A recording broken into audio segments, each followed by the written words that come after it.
بسم اللہ الرحمن الرحیم۔ زمانے میں خسرو ایران کا ایک بادشاہ تھا۔ اس کی عادت تھی کہ وہ لباس تبدیل کر کے شہر کا گشت کرتا تاکہ رعایا کے اچھے اور برے حالات سے باخبر رہے۔ ایک روز حسب معمول اپنے وزیر کے ساتھ شہر کی گشت کے لیے نکلا۔ ایک چھوٹی سی گلی میں مکان کو دیکھنے لگا کہ غریب کس طرح اپنی بسر و اوقات کرتے ہیں۔ انہی مکانوں میں عورتوں کے بولنے کی آواز آئی۔ بادشاہ باتیں سننے کے لیے ٹھہر گیا۔ دروازے میں جھانک کر دیکھا تو 3 نوجوان عورتیں چرخہ کاٹ رہی تھیں۔ ان میں سے بڑی بولی، اگر میرا پاس چلے تو میں نان بائی سے بیاہ کر لوں اور اس مشقت کی زندگی سے نجات پا لوں، اور میں دوسری بولی کہ میں بادشاہ کے باورچی سے نکاح کر لوں تاکہ عمدہ کھانے روز کو ملے۔ چھوٹی بہن نے کہا، تم لوگ اگر خیالی پلاؤ بنا ہی رہی ہو تو کیوں نہ میں بادشاہ سے شادی کر لوں، سارا ملک مجھے ملکہ کہے۔ پھر وہ ہنس پڑی۔ بادشاہ نے وزیر کو کہا، اس گھر کو اچھی طرح سے پہچان لو اور صبح ان کو میرے سامنے پیش کرو۔ صبح کو جب بادشاہ کے سامنے ان کو پیش کیا گیا تو بادشاہ نے ان سے ماجرا پوچھا تو انہوں نے کہا، ہم تو ایسی بس خیالی پلاؤ بنا رہی تھیں، اور وہ کافی ڈر گئی تھیں۔ لیکن بادشاہ نے کہا، خوف کی کوئی ضرورت نہیں، جو بات بھی ہے بیان کرو۔ مجبوراً ان تینوں بہنوں نے رات والی بات بادشاہ کے سامنے دہرا دی۔ بادشاہ نے اسی وقت بڑی اور چھوٹی والی بہن کی شادی نان بائی اور باورچی سے کروا دی اور چھوٹی بہن کو اپنی ملکہ بنا لیا۔ چند روز کے بعد دونوں بہنیں چھوٹی بہن سے حسد کرنے لگی اور سوچنے لگے اسے کس طرح بادشاہ کی نظروں میں ذلیل کرے۔ اللہ کی قدرت سے اسی زمانے میں ملکہ کو آثار حمل ظاہر ہونے لگے۔ دونوں بہنوں نے اس کو مبارکباد پیش کرنے آئی اور چھوٹی بہن جو ان کی فریب کی باتوں میں آ گئی اور ولادت کے قریب ان دونوں بہنوں کو لانے کا وعدہ کیا اور وہ راضی ہو گئی۔ انہوں نے پختہ ارادہ کیا جب اس کے ہاں بچہ پیدا ہو تو اس کو الگ کر کے بلی کا بچہ اس کی گود میں ڈال دیں گے اور مشہور کر دیں گے کہ بلی کا بچہ پیدا ہوا ہے۔ اس طرح سے بادشاہ اسے قتل کر دے گا یا گھر سے نکال دے گا۔ جب ولادت کا وقت قریب آیا تو اس نے اپنی ان بہنوں کو بلانے کے لیے بلا لیا اور بادشاہ سے اجازت لی۔ ان دونوں بہنوں نے بلی کا انتظام کیا۔ ملکہ کے ہاں ایک بہت ہی خوبصورت لڑکا پیدا ہوا۔ ان دونوں بہنوں نے اس بچے کو ٹوکری میں بند کر کے نہر میں بہا دیا اور پورے محل میں مشہور کر دیا کہ بلی کا بچہ پیدا ہوا ہے، اور ملکہ کی گود میں بلی کا بچہ رکھ دیا اور سارے محل میں مشہور ہو گیا۔ بادشاہ کو یہ سن کر بڑا غصہ آیا۔ اس نے ملکہ کو قتل کرنا چاہا لیکن وزیر نے روکا اور چند روز صبر کیجیے، مجھے اس میں کوئی راز معلوم ہوتا ہے اور اس میں ملکہ کا بھلا کیا قصور، قدرت نے جو پیٹ میں بنا دیا وہی پیدا ہوگا۔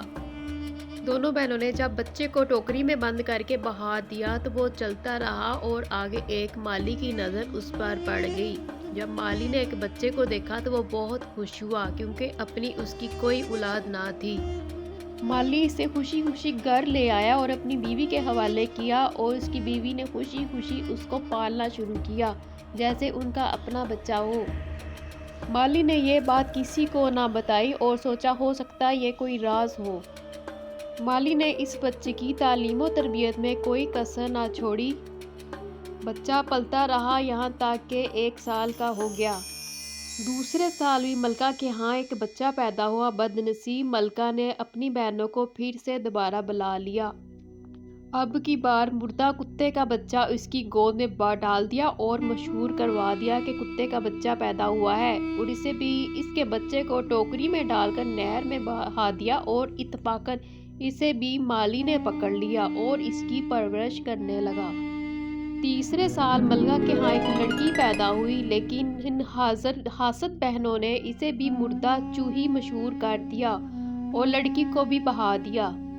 وہ لڑکی بھی مالی کے ہاتھ لگی۔ بادشاہ نے ناراض ہو کر ملکہ کو ایک لوہے کے پنجرے میں بند کر کے شہر کے مسجد کے دروازے پر رکھ دیا اور کہا، ہر کوئی آتا ہوا اس پر تھوکے اور جو انکار کر اس کو قتل کر دیا جائے۔ لوگ مجبوراً تھوکنے لگے اور بادشاہ کے ظلم کو برا سمجھتے اب یہ تینوں بچے مالی کے ہاں پرورش پانے لگے، تعلیم و تربیت کی کوئی کمی نہ چھوڑی، شہزادوں کی طرح ان کی تربیت کی۔ بڑے لڑکے کا نام مالی نے بھان رکھا اور چھوٹے لڑکے کا نام پرویز اور لڑکی کا نام پریزاد رکھا۔ اس زمانے میں مالی اتفاقاً بیمار ہو کر مر گئی۔ بچوں کو اتنا دکھ ہوا جیسے ماں کا دکھ ہوتا ہے۔ بچے پڑھ لکھ کر بڑے ہو گئے۔ مالی بھی روپے پیسے والا تھا۔ اس نے بادشاہ سے اجازت لے کر ایک محل تعمیر کروایا، ایک بہت بڑا باغ بنوایا جس میں ایک چڑیا گھر بھی تھا۔ وہ تینوں بچوں کے ساتھ اس میں رہنے لگا، یہاں تک کہ یہاں رہتے ہوئے ابھی زیادہ دن نہیں گزرے تھے کہ مالی بھی بیمار ہو کر مر گیا۔ اب یہ تینوں بچے بہت پریشان ہوئے، لیکن کیا ہو سکتا تھا سوائے صبر کرنے کے۔ یہ دونوں بھائی سیر و شکار کے بہت شوقین تھے۔ وہ اکثر شکار کرنے چلے جاتے ہوتے تھے اور پریزاد باغ میں اپنا دل بہلاتی تھی۔ کسی طرح حاسد بہنوں کو ان کا پتہ چل گیا تو انہوں نے سوچا ان کو بھی راستے سے ہٹا دینا چاہیے۔ انہوں نے ایک کٹنی کو بلایا اور سارا ماجرا سنایا۔ اس کٹنی نے کہا تم لوگ بے فکر رہو۔ اس نے کہا کہ تم لوگ بے فکر رہو اور کسی کو کانو کان خبر نہیں ہوگی۔ ایک دفعہ دونوں بھائی شکار کرنے چلے گئے اور پیچھے کٹنی آئی۔ اس نے پریزاد کے ساتھ باتیں کرنی شروع کی۔ پریزاد اس سے متاثر ہوئی۔ اس نے نماز کی اجازت لے کر وضو کیا، وضو کرنے لگی اور پریزاد اس سے اتنی متاثر ہوئی کہ اس کو کھانا وغیرہ دیا، پھر اس کو باغ دکھانے کے لیے چلی گئی۔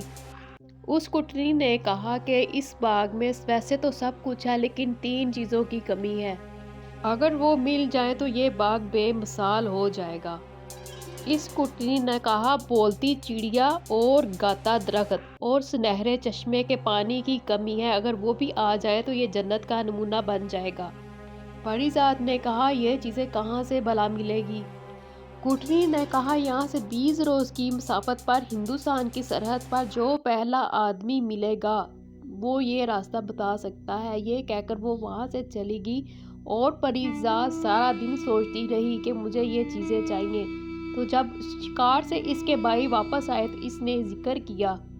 پریزاد نے ان کو کہا مجھے یہ ضرور چاہیے، گاتی چڑیا، بولتا درخت اور سنہری چشمے۔ اب اس کے بڑے بھائی نے کہا میں یہ ضرور لے کر آؤں گا، تو وہ وہاں سے چلا گیا۔ لیکن پریزاد پریشان تھی اور فکر مند تھی۔ جاتے وقت وہ ایک خنجر دے کر گیا، کہا کہ اس خنجر کو روز دیکھ لیا کرنا، جس دن یہ سیاہ پڑ جائے تو سمجھ لینا مجھ پر کوئی مصیبت آئی ہے۔ اب پریزاد روز خنجر اٹھا کر دیکھتی اور رکھ دیتی۔ اب اس کا بڑا بھائی بان چلتا رہا یہاں تک کہ وہ اپنی منزل پر پہنچ گیا اور اس کو وہاں پر ایک آدمی ملا۔ وہ کچھ دن اس کے پاس رہا، اس کی خوب خدمت کی، پھر اسے کہا کہ مجھے راستہ معلوم کرنا ہے، بولتی چڑیا، گاتا درخت اور سنہرے چشمے کا مجھے راستہ معلوم کرنا ہے۔ اس شخص نے کہا مجھے راستہ تو معلوم ہے لیکن وہ بہت خطرناک جگہ ہے، لیکن وہ نہ مانا۔ اس نے کہا مجھے ضرور جانا ہے۔ اس نے کہا چلو تم نے کافی دن میری خدمت کی ہے تو اس کے بدلے میں تجھے بتا دیتا ہوں۔ پھر اس کو وہ ایک گیند دیتا ہے۔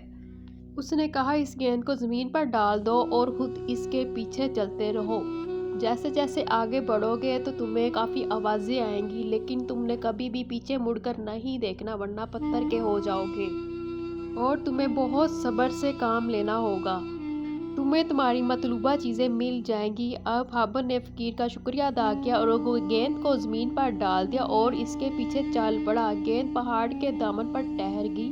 وہ گھوڑے سے اترا اور پہاڑ پر چڑھنے لگا۔ ابھی چند ہی قدم چلا تھا کہ چاروں طرف شور مچ گیا، گالیوں کی آوازیں آنے لگی، لیکن بھابر سب کچھ سنتا رہا اور آگے بڑھتا رہا۔ مزید اوپر پہنچا تو مزید گالیوں کی آوازیں مزید تیز ہو گئیں۔ گالیاں سن کر اس کا خون کھول اٹھا۔ اس نے اپنی تلوار نکالی اور جوں ہی پیچھے مڑ کر دیکھا تو وہ وہیں پتھر کا بن گیا۔ پریزاد روز خنجر اٹھا کر دیکھتی اور دعا کرتی۔ ایک دن اس کی طبیعت کافی اداس تھی۔ اس نے خنجر اٹھا کر دیکھا تو وہ چمک رہا تھا اور شام ہو گئی لیکن اس کی پریشانی دور نہ ہوئی۔ پرویز باہر سے آیا تو کہنے لگا پریزاد ذرا بھائی کا خنجر لے آنا۔ تو وہ خنجر اب بالکل سیاہ پڑ گیا تھا۔ تو یہ دیکھ کر وہ دونوں پریشان ہوئے، وہ دونوں رونے لگے اور کافی زیادہ پریشان ہوئے تو پرویز نے کہا کہ اب میں جاتا ہوں، میں بھائی کے پیچھے اور اس کو ڈھونڈ کر لے کے آتا ہوں۔ تو پری ذات نے کہا میں اکیلی کیسے رہوں گی؟ پرویز نے کہا میں تمہیں خدا کے سپرد کرتا ہوں، لیکن ہمیں امن کو بھی اکیلے نہیں چھوڑنا چاہیے، اس کی مدد کرنی چاہیے، اس لیے میں جا رہا ہوں۔ اب وہ دونوں بھائی بہن گلے لگ کر رو پڑے اور پرویز نے اپنے گلے سے موتیوں کی مالا نکال کر بہن کو دی اور کہا کہ جب تک یہ ٹھیک رہے گی سمجھ جانا کہ میں ٹھیک ہوں، جب یہ موتی آپس میں جڑ جائیں گے تو میری موت کا دن ہوگا۔ میں تمہیں خدا کے سپرد کرتا ہوں۔ پرویز 20 روز سفر کرنے کے بعد 21ویں روز اس فقیر کی کٹیا پر پہنچا اور وہی باتیں ہوتی رہیں۔ فقیر نے اس کو کافی سمجھایا کہ اپنی جان کو خطرے میں مت ڈالو، چند روز پہلے تیری ہی شکل کا ایک نوجوان آیا تھا مگر وہ واپس نہ آیا، شاید کہ وہ پتھر کا ہو گیا ہے۔ پرویز نے کہا وہ میرا ہی بھائی ہے اور میں اپنی جان دے دوں گا یا انتقام لوں گا۔ فقیر نے جب دیکھا یہ بات نہیں مانتا، اس نے گیند نکال کر دی اور کہا اسے زمین پر ڈال دو اور اس کے پیچھے پیچھے چل پڑو۔ اب پرویز نے گیند زمین پر ڈال دی اور اس کے پیچھے پیچھے چل پڑا اور اس کے ساتھ بھی وہی ہوا جو اس کے بھائی کے ساتھ ہوا، وہ بھی پتھر کا بن گیا۔ ادھر پری ذات روز موتیوں کی مالا کو دیکھتی اور رکھ دیتی، لیکن ایک دن اس نے دیکھا کہ موتی آپس میں جڑ گئے ہیں تو وہ بہت پریشان ہوئی اور روئی۔ اب وہ سمجھ گئی کہ دوسرے بھائی پرویز پر بھی کوئی مصیبت آن پڑی ہے۔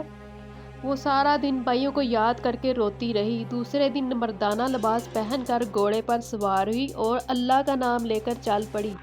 20 روز کی مسافت کے بعد 21ویں روز اس کی نظر فقیر کی جھونپڑی پر پڑی اور وہی سوال کیا جو فقیر نے کہا۔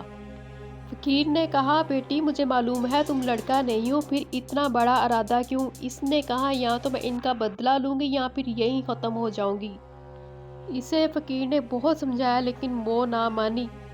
اب فقیر نے اس کو گیند نکال کر دی تو اس کو کہا کہ یہ لے چلو، یہ تمہیں راستہ دکھائے گی۔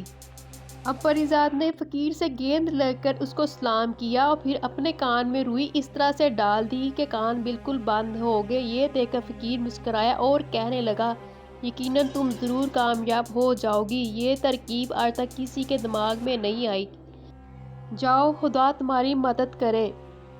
پری ذات گیند لے کر روانہ ہوئی، پہاڑی کے دامن میں پہنچ کر گھوڑے سے اتری اور پہاڑ پر چڑھنے لگی۔ ہر طرف آوازیں آئیں مگر پری ذات کے کان بند تھے۔ پری ذات کو کچھ بھی سنائی نہیں دے رہا تھا۔ وہ بے خطر پہاڑ کی چوٹی پر پہنچ گئی، وہاں پر اسے ایک چڑیا کا پنجرا لٹک رہا تھا۔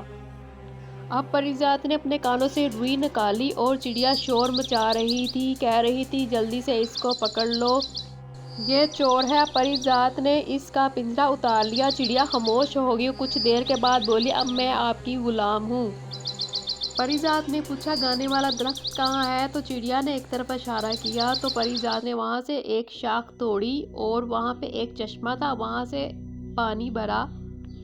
پھر پری ذات نے چڑیا سے پوچھا میرے بھائی جو پتھر کے ہو گئے ہیں وہ کس طرف ہیں؟ چڑیا نے اس کو راستہ بتایا اور کہا یہی چاندی کا پانی ان پر ڈال دو تو وہ ٹھیک ہو جائیں گے۔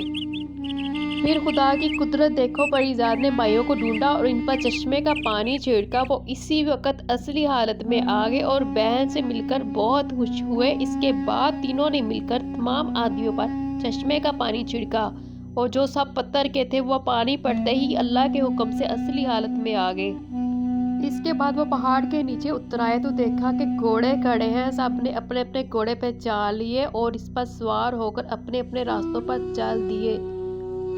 وہاں آ کر دیکھا نہ تو کوئی فقیر تھا نہ ہی کوئی کٹیا۔ پری ذات نے کہا یہ فقیر اسی طلسم سے بھی غائب ہو گیا ہے۔ گھر آ کر اس نے شاخ کو ایک جگہ پر لگایا اور ایک عمدہ حوض پر فوارہ تیار کر کے اس میں چشمے کا پانی ڈال دیا۔ جب اگلے دن دیکھا تو شاخ کی جگہ ایک درخت کھڑا تھا، فوارہ زور زور سے چل رہا تھا، چڑیا کا پنجرا لٹک رہا تھا، سارے شہر میں ان کی چیزوں کی شہرت ہوگی۔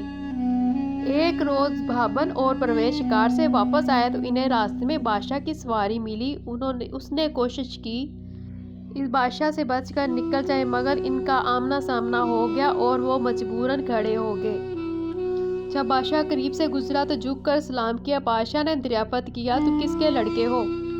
انہوں نے عرض کیا ہم مالک کے لڑکے ہیں، فلاں جگہ حضور کی اجازت سے محل تعمیر کروایا تھا، اسی میں رہتے ہیں۔ بادشاہ کے دل میں ان کے لیے محبت بڑھ گئی، بات کو بڑھانے کے لیے پوچھا کہاں سے آ رہے ہو؟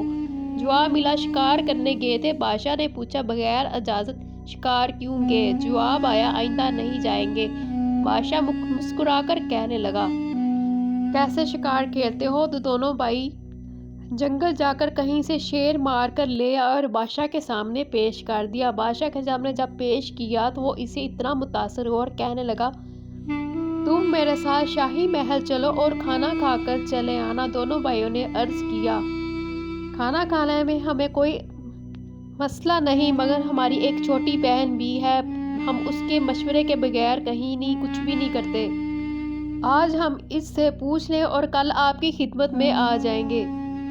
بادشاہ نے اجازت دی اور دونوں بھائی گھر آئے، لیکن دعوت کا ذکر پری زاد سے کرنا بھول گئے۔ جب بادشاہ شکار کا کرتے ہوئے دوبارہ ملاقات ہوئی تو انہوں نے معذرت کی، کہا کہ ہم بھول گئے تھے، اور متواتر 3 دن تک ایسے ہی ہوتا رہا، وہ بھائی ہر روز بھول جاتے تھے۔ چوتھے روز بادشاہ نے دونوں کو ایک ایک گیند دے کر کہا کہ اس کو اپنی کمر پر باندھ لو، جب تم کپڑے بدلو گے تو یہ جب نیچے گرے گی تو تمہیں یاد آ جائے گا۔ تو انہوں نے ایسا ہی کیا۔ جب وہ رات کو لیٹنے لگے تو وہ گیند کپڑوں سے گر پڑی۔ انہیں بادشاہ سے کیا ہوا وعدہ یاد آ گیا اور وہ پری زاد کے پاس گئے۔ جب انہوں نے پری زاد سے مشورہ لیا تو پری زاد نے کہا 1 منٹ رکو، میں چڑیا سے پوچھ کر بتاتی ہوں۔ چڑیا نے جواب دیا کہ بادشاہ کی دعوت قبول کر رہے، لیکن اگلے دن اپنے گھر دعوت پر ضرور بلائیں۔ پری زاد نے اپنے بھائیوں سے کہا میں اس دعوت کا انتظام کر لوں گی۔ دوسرے روز باون اور پرویز محل میں داخل ہوئے۔ لوگ اس کے حسن و جمال کو دیکھ کر حیران رہ گئے۔ بادشاہ دونوں کو لے کر ایک کمرے میں آیا، پھر ان دسترخوان پر کھانا کھانے لگے۔ سب نے مل کر کھانا کھایا۔ محل سے جاتے ہوئے بادشاہ کو اپنے غریب خانے میں کھانے کی دعوت دی۔ بادشاہ نے جواب دیا بچوں میں تمہارے گھر ضرور آؤں گا۔ دونوں بھائیوں نے گھر آ کر سارا ماجرا اپنی بہن کو سنایا۔ تو دوسرے روز دونوں بھائیوں شکار پر چلے گئے اور پری زاد چڑیا کے پاس آئی اور پوچھا بادشاہ کی ہمارے گھر میں دعوت ہے، کس قسم کا کھانا پکایا جائے؟ چڑیا نے کہا اپنے باورچیوں سے کہا اچھا کھانا بنائیں، مگر موتیوں کی کھیر ضرور بنانا۔ پری زاد نے کہا اتنے موتی کہاں سے آئیں گے؟ چڑیا بولی فلاں درخت کے نیچے خزانہ ہے، جتنے موتی چاہے لے لو۔ پری زاد نے جب جا کر خود کھودا تو وہاں پہ لاتعداد خزانہ موجود تھا۔ اس نے ایک صندوق موتیوں کی نکالی اور باورچی کو بلا کر مختلف کھانا پکانے کا حکم دیا۔ ادھر دونوں بھائی بادشاہ کے ساتھ شکار کھیلنے چلے گئے اور رات کو بادشاہ کو اپنا وعدہ یاد دلایا۔ بادشاہ تیار ہو گیا اور سیدھا ان کے گھر آیا۔ پرویز نے اپنی کنیزوں کے ساتھ دروازے پر بادشاہ کا استقبال کیا اور بادشاہ نے بیٹیوں کی طرح پری زاد کو پیار کیا۔ پھر وہ تینوں بادشاہ کو اپنا باغ دکھانے چلے گئے۔ بادشاہ جب کھانا کھانے لگا تو موتیوں کی کھیر دیکھ کر حیران رہ گیا۔ اس نے کہا کیا یہ کھیر کھائی بھی جاتی ہے؟ باون، پرویز اور پری زاد خاموش ہو کر چڑیا کی طرف دیکھنے لگے۔ چڑیا نے بادشاہ سے مخاطب ہو کر کہا اگر موتیوں کی کھیر دیکھ کر حیران ہوئے ہو، لیکن آپ سے پوچھتی ہوں، جب آپ کے ساتھیوں نے کہا کہ ملکہ کے ہاں بلی پیدا ہوئی ہے تو آپ نے کتنی جلدی یقین کر لیا؟ بادشاہ یہ سن کر حیران رہ گیا اور بولا کہ تمہیں یہ راز کی باتیں پتہ ہے تو مجھے بتاؤ معاملہ کیا ہے؟ چڑیا بولی ملکہ کی بہنیں جن کا نکاح آپ نے ان کی مرضی سے کروایا تھا، وہ ملکہ سے حسد کرتی تھی۔ ان بہنوں نے ملکہ کے بچوں کو ٹوکری میں بند کر کے نہر میں بہا دیا تھا اور یہ مشہور کر دیا تھا کہ ملکہ کے ہاں بلی کا بچہ پیدا ہوا۔ لیکن خدا کے حکم سے وہ تینوں بچے مالک کے ہاتھ لگے اور ان کی خوب پرورش کی اور تعلیم و تربیت دی اور اب آپ کے سامنے بیٹھے ہیں۔ یہ سن کر بادشاہ اپنے تینوں بچوں کو گلے لگا کر بے حد رویا اور ان سے معافی مانگی۔ پھر وہ تینوں بچوں کو لے کر جامع مسجد کی سیڑھیوں تک پہنچا اور پنجرہ کھلوا کر ملکہ کے قدموں میں جا کر گر گیا اور سارا قصہ سنا کر معافی مانگنے لگا۔ ملکہ بھی رونے لگی۔ اس کے بعد تینوں بچوں ملکہ کو حمام بھیجا گیا تاکہ لباس تبدیل کرے اور ان کی حاسد بہنوں کو بلا کر ان قتل کروا دیا گیا۔ ملکہ حمام سے فارغ ہو کر آئیں تو سب نے مل کر کھانا کھایا۔ دوسرے روز بادشاہ نے جشن عام کا اعلان کیا اور تینوں بچوں نے نئے محل میں آ گئے۔ بادشاہ نے اس کے بعد ایک عرصے تک نہایت عدل و انتظام سے حکومت کی، عدل و انصاف کی ایک مثال قائم کی۔ پورے ملک میں امن و امان ہو گیا۔ آج کی ویڈیو اگر آپ کو اچھی لگی ہو تو ہمارے چینل کو سبسکرائب کریں، بیل آئیکن کو کلک کریں تاکہ ہماری آنے والی ہر نئی ویڈیو کا نوٹیفیکیشن آپ کو مل سکے۔ اگر زندگی رہی تو ایک اور ویڈیو کے ساتھ حاضر ہوں گے۔ اللہ حافظ۔